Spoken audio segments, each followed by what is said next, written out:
आरक्षणाबद्दल पंकजा मुंडे यांनी काल एक वक्तव्य केलं की आमच्या मुलांच्या तोंडचा घास पळू नका, की त्यांच्या हक्काच त्यांना मिळालंच पाहिजे आणि जे आरक्षणामुळे जातीवाद करतात त्यांना आम्ही सोडणार नाही.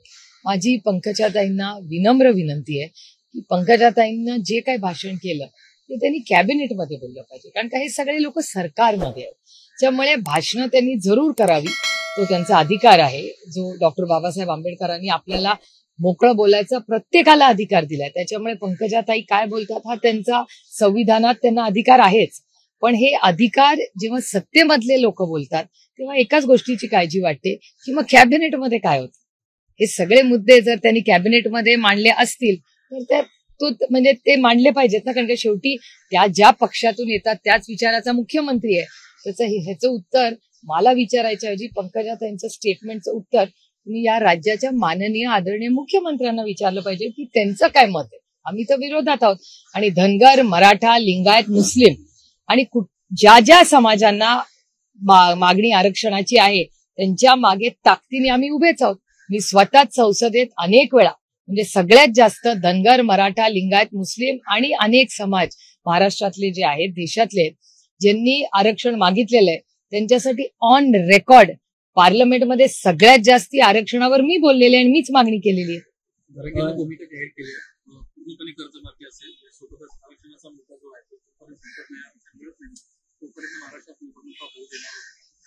बघा हे त्यांचे काल अनेक भाषणं झाली. मी कालची दसरा मेळाव्यातली सगळ्यांचे मेळावे पाहिले आणि सगळ्यांची भाषणं ऐकली, कारण का शेवटी आपण सगळे या राज्यात राहतो. एकीकडे प्रचंड जी पुरामुळे जे नुकसान झालेलं आहे या राज्यामध्ये ते एकीकडे, त्याच्यातून कुठेतरी आपण सावरलो पण नाहीये आणि त्याच्यातून अनेक मोठी आव्हानं आज राज्याच्या समोर आहेत. राज्यासमोर सगळ्यात मोठं आव्हान हे आर्थिक आहे.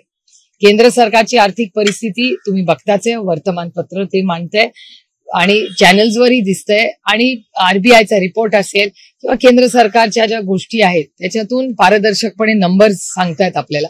त्याचबरोबर आपल्या राज्याची आर्थिक परिस्थिती प्रचंड अडचणीत आहे. हे गेले 1.5 वर्ष मी सातत्याने डेटा ड्रिव्हन बोलते. मी काही विरोधात आहे म्हणून म्हणत नाही, पण फायनान्स बद्दल अनेक वर्ष म्हणजे मी 18 वर्ष खासदार आहे, 18 वर्ष बजेटवर मीच बोललेले आणि केंद्र सरकारमध्ये काम करत असताना आम्हाला सगळ्यांना अनेक गोष्टी डेटा हा वारंवार आमच्याकडे येत असतो राज्यांचा.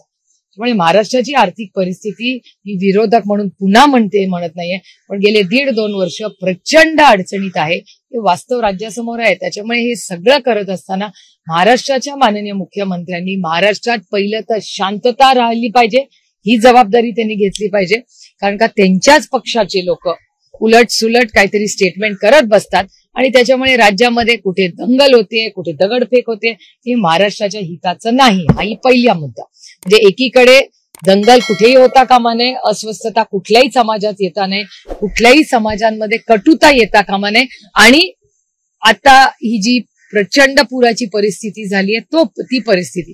त्यामुळे या सगळ्यामुळे मला विचाराल तर मी अनेक वेळा खूप विनम्रपणे माननीय मुख्यमंत्र्यांना हात जोडून विनंती केली आहे.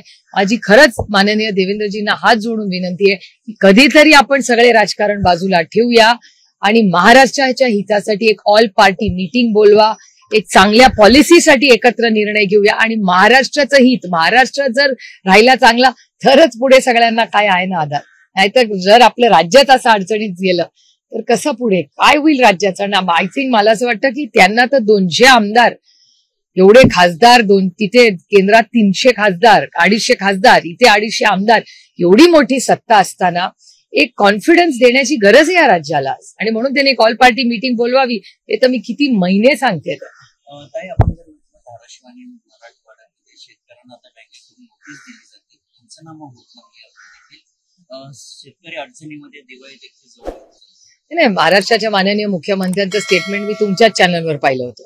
त्याच्यात ते असं म्हणले होते की वसुली होणार नाही.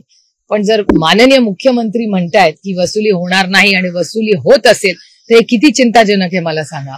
आणि आम्ही पहिल्या दिवसापासून आदरणीय पवार साहेबांनी 3 पत्र माननीय मुख्यमंत्र्यांना लिहिले. त्याच्यात सातत्याने पवार साहेबांनी मार्गदर्शन आणि सूचना केल्या त्यांच्या अनुभवातून, कारण का त्यांनी बघितलेल्या आहेत या गोष्टी. ते स्वतः मुख्यमंत्री असताना अशा गोष्टी त्यांनी फार चांगल्या पद्धतीने हँडल केल्या. ते मी म्हणत नाहीये, विरोधकांचंच भाषणं आहे ती सगळी.